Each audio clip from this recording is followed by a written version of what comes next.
Isinilbi na po ang arrest warrants laban kay Kingdom of Jesus Christ leader Pastor Apollo Kibuloy.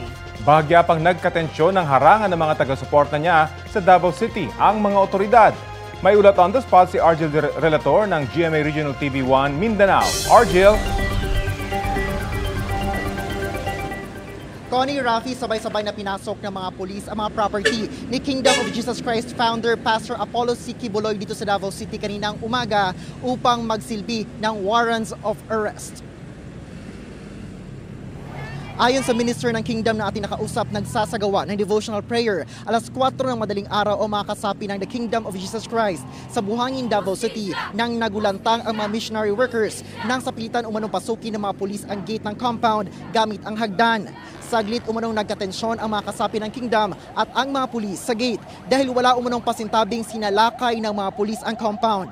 Nang dumating ang mga abogado ng The Kingdom of Jesus Christ, mapayapa naman umanong pinapasok ang mga pulis. Isa-isang pinasok ang lahat ng mga gusali sa loob ng compound.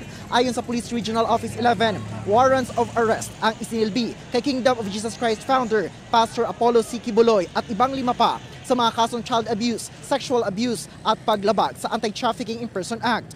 Alas 8 ng umaga nang nagsialisa na ang mga pulis dito sa compound. Wala din umanong nakuha sa loob ng compound. Pinasok rin ng mga pulis ang Glory Mountain sa Barangay Tamayong.